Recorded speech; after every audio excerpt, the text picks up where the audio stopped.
할머니가 손자 방 앞을 지나가는데 안에서 손자가 큰 소리로 기도를 하고 있었습니다. 무슨 소리로 기도하고 있나? 왜 저렇게 큰 소리로 기도를 하나 하고 봤더니 그 기도 내용이 너무 커서 안 들을 수가 없었습니다. 손자가 하는 기도 내용을 들어보니 손자가 이렇게 기도합니다. 하나님 아버지, 우리 아빠가 저에게 자전거를 사줄 수 있도록 도와주세요. 도와주세요. 자전거 꼭 사줄 수 있도록 우리 아빠의 마음을 주님 움직여 주세요 하고 큰 소리로 기도하니까 할머니가 방문을 열고 들어가서 얘야, 하나님은 기를 먹지 않았다. 그렇게 큰 소리로 안 해도 하나님은 다 듣고 계셔. 그러니까 이 손자가 기가 막힌 얘기를 했습니다. 할머니, 우리 하나님은 다 들으시는데 아빠가 못 듣고 있어요. 그래서 이렇게 큰 소리 기도하고 있어요. 그랬습니다. 기도하는 사람의 기쁨은 당연코 기도 응답입니다. 기도하는 사람이 기도할 때에 큰 기쁨이 있다면 그것은 바로 기도 응답을 받았을 때입니다. 그러나 또 반면에 기도하는 사람의 낙심, 또 힘듦과 어려움은 기도 응답을 받지 못했을 때, 그럴 때 가장 큰 낙심을 하게 됩니다. 우리가 사람이다 보니까, 인간이다 보니까 때로는 살아가다 보면 너무 억울하고 힘든 일을 당할 때가 많지요. 또 전혀 예기치 않았던 질병에 걸릴 때도 있지요. 말도 안 되는 그런 억울한 일을 당할 때도 있지요. 그럴 때에 우리가 하나님께 고통 속에서 간절히 부르짖고 기도하는데도 불구하고 우리 하나님은 한 말씀도 하지 않고 침묵으로 일관할 때에 우리는 시험에 들기도 하고 또 낙심하기도 하고 또 큰 좌절에 빠지기도 하게 됩니다. 그런데 대부분 우리의 모든 기도에는 하나님이 아무 말씀도 하지 않고 침묵으로 일관하고 있다는 데에 우리의 딜레마가 있고 어려움이 있습니다. 이럴 때 우리 삶의 신앙생활의 위기를 느끼게 되는 겁니다.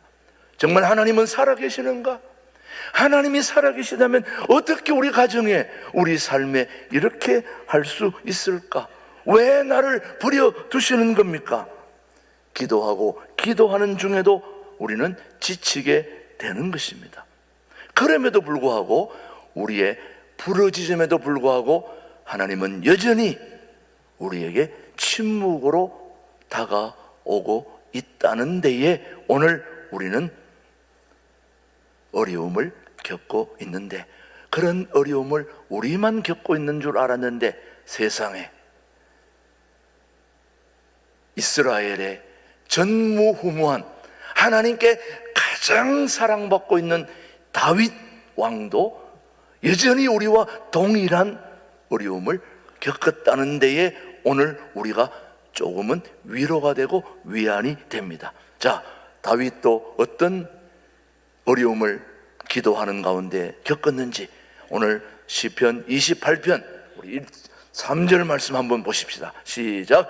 악인과 악을 행하는 자들과 함께 나를 끌어내지 마옵소서. 그들은 그 이웃에게 뭘 말하나? 화평을 말하나? 그들의 마음에는 악독이 있나이다. 지금 다윗이 기도하면서 하나님, 저 악한 자들 그냥 두실 겁니까? 악한 사람들이 다윗에게는 겉으로는 화평을 말하지만 저 사람들 속에는 악독을 품고 있습니다. 악을 품고 있습니다. 난처하게 만들었습니다. 그래서 다윗은 하나님께 지금 부르짖어 기도합니다. 저 악한 사람들, 악한 행동하는 대로 하나님이 그대로 갚아 주시옵소서. 그렇게 기도했는데도 하나님이 여전히 뭐 하고 계시는 거예요? 침묵하고 계시는 겁니다. 다윗이 죽을 지경입니다. 저렇게 악을 행하는데도, 저렇게 사람들을 괴롭히는데도, 저렇게 백성들을 난처하게 만드는데 하나님 왜 가만두십니까? 당장 죽이든지 없애주든지 이렇게 해야 되는데, 그렇게 다윗이 하나님께 기도했는데도 하나님은 다윗에게 아무런 말씀도 하지 않고 계십니다.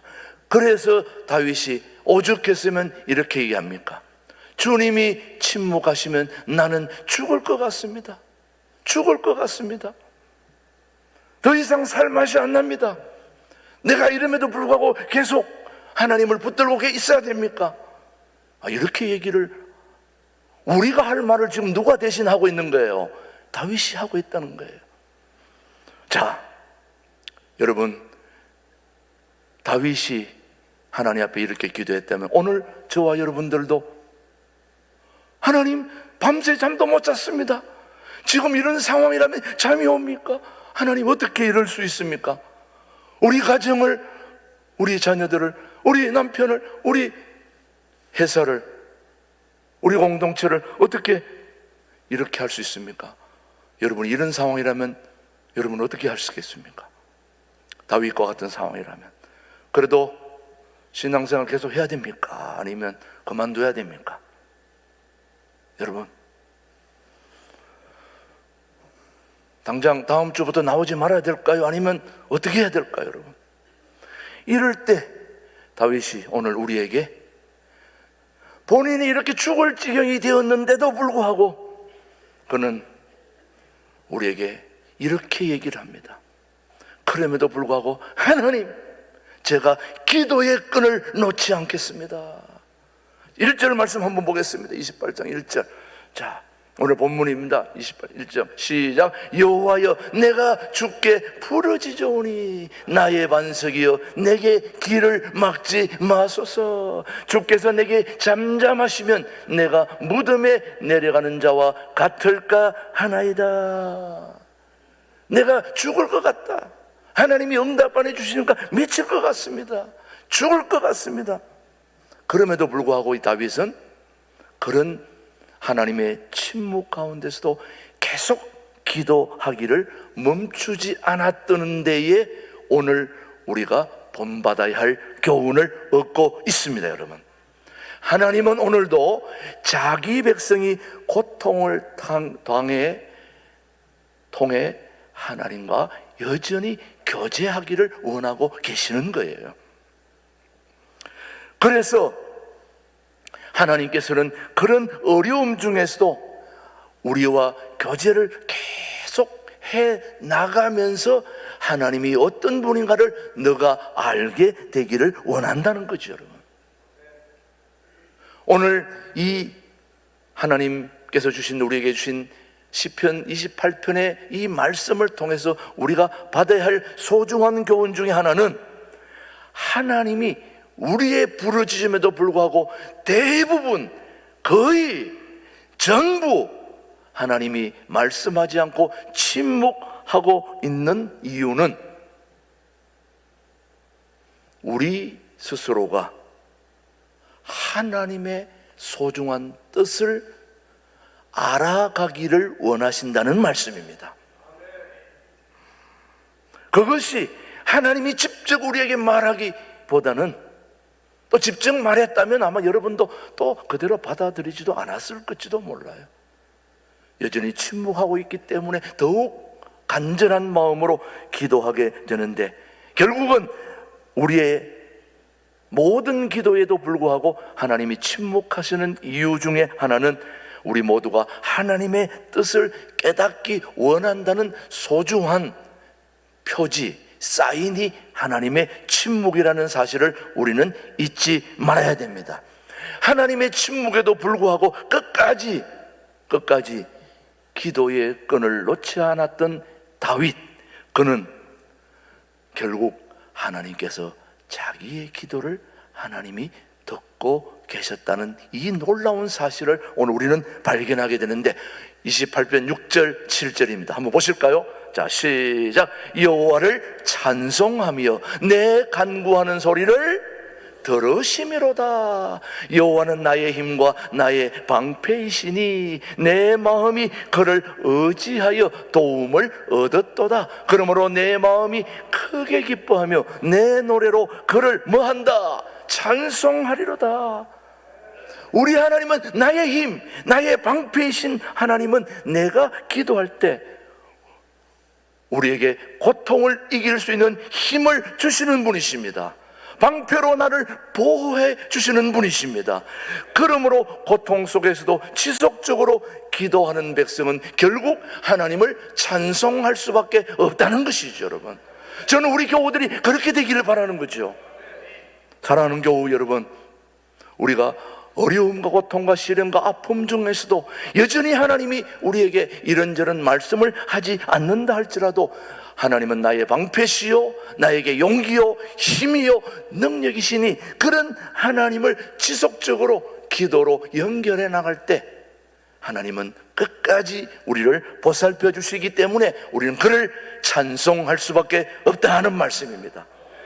저는 우리 교우들이 그렇게 되기를 축복합니다. 사랑하는 교우 여러분, 다윗은 하나님의 침묵 속에도 죽은 자 같은 마음으로 하나님께 엎드려서 기도했다는 거예요. 여러분, 기도한다는 것은 엎드린다는 것이고 엎드려서 하나님께 간구하는데 참 기가 막힌 말이 있습니다. 여러분, 우리는 복을 좋아하잖아요. 새해도 새해 복 많이 받으세요.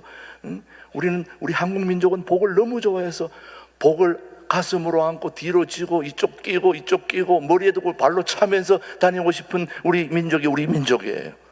근데 여러분, 복이 무엇입니까? 복은 엎드리다 하는 말과 같은 히브리어로 바라크와 같은 뜻이에요. 이 복이 뭐냐 봤더니 엎드린다는 거예요. 엎드리는 것과 복이 같은 히브리어 말이라는 거예요. 기가 막힌 얘기죠. 다시 말하면 진정한 복은 하나님 앞에 엎드리는 것입니다, 여러분. 하나님 앞에 엎드리는 게 그게 진정한 복이에요. 왜? 엎드리면 하나님이 역사해 주시니까. 우리는 복 하면 캐시, 건물, 빌딩 주인, 건물 주인. 여러분, 빌딩 가지고 있으면 무슨 주입니까? 건물주잖아요. 건물주보다 더 뛰어난 분이 창조주 하나님인데 요즘은 조물주, 창조주보다 건물주가 더 우선입니다, 여러분. 들어보셨죠? 건물주보다 더 높은 분이 조물주 하나님이신데 우리가 그 하나님께 엎드리면 하나님이 우리에게 그 모든 어려움을 해결해 주시고 축복해 주신다는 말씀이죠. 그래서 나 자신을 넘을 수 있는 유일한 only 출구는 하나님께 엎드리는 것입니다. 엎드리는 거예요. 엎드리면 하나님이 해결해 주시는 거죠. 절대로 내가 내 자신을 넘을 수 없고 우리 공동체가 우리 공동체를 넘을 수 없습니다. 우리 대한민국을 넘을 수 없습니다. 그럴 때 우리가 하나님께 엎드리면 하나님이 나를 넘어서게 하시고 우리 공동체를 넘어서게 하시고 우리 교회를 넘어 우리 대한민국을 넘어 세계로 뻗어나가는 이 엄청난 축복의 통로로 우리 하나님이 저와 여러분을 사용하실 줄 믿습니다. 그래서 엎드림은 내가 나를 넘을 수 있는 유일한 방법임을 기억하시면서 구약의 욥기 1장 1절은 우리에게 뭐라고 말씀하시는지 시작. 우스 땅에 욥이라 불리는 사람이 있었는데 그 사람은 온전하고 정직하여 하나님을 경외하며 악에서 떠났는데 그가 하는 말이 내가 죽게 대하여 귀로 듣기만 하였는데 이제는 뭘로 본다? 눈으로 본다 하는 말씀이에요. 여러분 아시다시피 욥은 동방의 의인이요 최고의 거부였던 그가 하루아침에 모든 자녀 다 잃고 자기가 갖고 있는 모든 거 다 탈취당하고 저주하고 그렇게 아내는 저주하고 떠나고 이런 고통 속에서 욥은 하나님께 항변하듯이 기도했습니다. 하나님은 그럼에도 불구하고 침묵하셨습니다. 오랜 세월 고난을 통해 욥은 깨닫고 고백했던 말이 바로 그 다음 말씀 42장 5절 말씀 시작. 내가 주께 대하여 귀로 듣기만 하였사오나 이제는 눈으로 주를 배움나이다. 그렇게 엄청난 부르짖음의 기도에 하나님은 욥의 기도에 응답하지 않고 침묵으로 거의 일관해 오셨습니다. 그러면서 욥에게 하나님은 너 자신이 하나님을 직접 알게 되기를 원했는데 욥은 그야말로 귀로만 들었던 그 하나님을 뭘로? 몸으로 직접 알게 되는 경우가 어떻게 가능했느냐? 하나님이 침묵으로 일관했을 때 가능했다는 거죠. 그래, 우리가 아무리 부르짖어도 응답이 없는 것 같아도 우리는 기도의 줄을 놓지 않게 되기를 축복합니다. 다윗처럼 지속적인 기도를 할 때 하나님은 반드시 여러분의 삶의 응답으로 함께해 주시는 거죠. 우리가 알아야 될 소중한 두 번째, 우리가 부르짖음에도 하나님이 응답하지 않는 침묵으로 일관하시는 두 번째 이유는 우리가 하나님을 체험할 수 있게 되는 그런 기회가 하나님이 침묵하실 때 주어지는 선물입니다. 자, 28장 시편 28편 6절 7절 한번 보시면은 다시 봅니다. 68편 6절 7절 말씀입니다. 여호와를 찬송하며 내 간구하는 소리를 들으심이로다. 여호와는 나의 힘과 나의 방패이시니 내 마음이 그를 의지하여 도움을 얻었도다. 그러므로 내 마음이 크게 기뻐하며 내 노래로 그를 찬송하리로다. 하나님은 우리의 신앙이 자라나고 성장하기를 원하십니다. 하나님은 침묵하심으로 우리 스스로 기도, 말씀, 묵상, 예배드리면서 우리의 경험과 지식을 사용하여 힘들어도 하나님의 뜻을 찾아가도록 하시는 분이 우리 하나님이십니다. 그러므로 우리도 모르는 사이에 영적으로 성숙한 신앙인이 되어 가는 것입니다. 그 터프라고 하는 분이 진짜 기가 막힌 얘기를 했습니다. 무슨 말을 했느냐? 시간을 잘 맞춘 침묵은 말보다도 좋은 웅변이다. 여러분, 하나님의 침묵은 어떤 말보다도 강력한 하나님의 일하심입니다. 하나님의 침묵은 어떤 우리가 말을 하는 것보다 더 강력한 하나님의 일하심, 일하고 계심, 역사하심입니다. 예수님이 십자가에서 기도하실 때도 하나님은 침묵하셨습니다. 하나님의 아들이 기도하는데도 하나님이 말씀하지 않으셨어요. 그것 때문에 우리 인류가 구원을 받았다는 이 사실을 기억해야 됩니다, 여러분. 우리 어릴 때 많이 들어본 말입니다. 말 많으면 무슨 당? 말 많으면 무슨 당? 예, 여러분, 하루살이 곤충도 털에 핀 잡초 하나도 하나님의 뜻이 아니면 질 수도 없고 필 수도 없습니다, 여러분. 그래서 역사가 찰스 베어드는 기가 막힌 말을 오늘 우리에게 했는데, 꽃이 꿀벌에게 꿀을 빼앗길 때에도 그 순간에도 하나님은 수정의 신비를 허락하신다. 밤이 어두울수록 하나님은 별을 더욱 빛나게 하십니다. 어젯밤에 우리 건장한 남자 두 분이 자녀들을 데리고 와서 컴컴한 밤에 뭐라 막 소리가 들려서 그때가 10시 한 반쯤 됐나? 그래서 뭐 하고 있나? 지금 도둑이 왔나? 하고 가봤더니 별을 관찰하러 왔더라고요. 우리 주일학교, 누가라고는 얘기는 안 하겠습니다.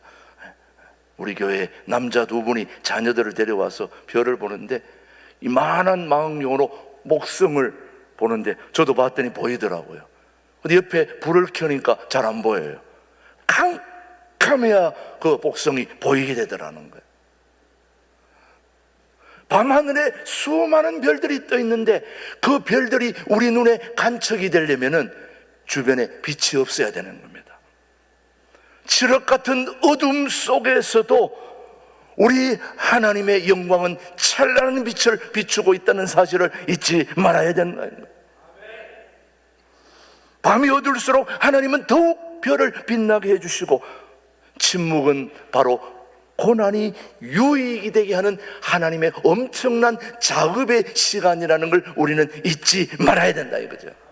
그렇다면 하나님이 응답 안 해주셔도 감사하지 않습니까 여러분? 고맙지 않습니까 여러분?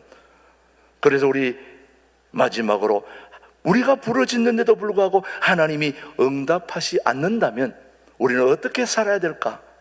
그것을 하박국 선지자가 우리에게 말하고 있는데, 자, 한번 읽어봅시다. 시작. 여호와여, 내가 부르짖어도 주께서 듣지 아니하시니 어느 때까지일까? 내가 강포로 말미암아 외쳐도 주께서 구원하지 아니하시나이다. 지금 북이스라엘은 이미 아수르에 멸망당했고 남유다도 바벨론에 당하는 이런 이스라엘이 두 쪽이 나서 완전히 멸망 구렁텅이에 있을 때에 하박국 선지자가 하나님께 간절히, 하나님 왜 이 민족을 이대로 두십니까? 간절히 부르짖는데도 하나님 노 코멘트, 침묵, 말씀하지 않았습니다. 하박국이 죽을 지경입니다. 세상의 하나님, 하나님이 선택한 이 이스라엘 백성들이 두 쪽에 나가요. 다 지금 죽게 생겼는데 하나님 그냥 보고 계시는 겁니까? 그래도 하나님은 말씀하지 않았습니다. 그럴 때 하박국 선지자가 불러도 대답하지 않자 계속해서 기도했더니 하나님이 뭐라고 말씀하는지 2장 4절입니다 2장 4절 시작. 보라, 그의 마음은 의인은 그의 믿음으로 말미암아 살리라. 자, 하나님이 부르짖음에도 응답하지 않을 때 하박국 선지자는 아무리 부르짖어도 응답하지 않는 하나님이 응답이 온 겁니다. 믿음으로 살아라. 아무리 힘들어도 아무리 답답해도 하나님의 자녀는 믿음으로 산다는 것입니다. 이 모든 역사를 주관하시는 창조주 하나님을 믿음으로, 그 믿음 하나만 있으면 된다 이 말이에요. 하나님께서 하나님의 뜻대로 역사를 이끌어가고 계심을 믿는 그 믿음으로 사는 것이 우리 성도의 삶이라고 저는 믿습니다. 동의하십니까? 동의하시나요? 하나님은 여전히 우리의 기도에도 침묵으로 일관하지만 그 침묵을 통하여 우리가 기도의 끈을 놓지 않게 되기를 원하고, 그리고 그 침묵에도 불구하고 하나님을 더 깊이 제대로 알기를 원하시는 게 주님의 뜻임을 우리는 믿음으로 알고 있어야 된다는 거죠, 여러분. 하나님의 침묵 앞에 우리는 오직 믿음으로 살아갈 수 있는 저와 여러분의 다짐이 되어야 된다는 말씀이죠, 여러분. 그래서 마크 밀러라는 교수가 기가 막힌 작곡을 했는데, 여러분, I believe라고, 나는 믿네, 그는 노기를 1945년 독일 유태인 수용소 지하실 벽에 낙서가 발견되었는데 그 수용소 벽에 낙서를 곡으로 만드는 건데 기가 막힌 노래로 되었는데, 여러분 너무 좋아서 제가 오늘 여러분에게 보여드립니다. 자, 한번 같이 읽어보십시다. 시작. 나는 태양이 비치지 않을 때에도 태양이 있는 것을 믿는다. 나는 사랑을 느낄 수 없을 때에도 사랑이 있는 것을 믿는다. 나는 하나님께서 침묵하실 때에도 하나님께서 살아 계심을 믿는다. 이게 바로 유태인들이 죽어가면서 그 수용소 벽에 낙서한 내용이 바로 이 내용입니다. 그는 지금 죽어가면서도 하나님이 살아계심을 믿는다는 거죠.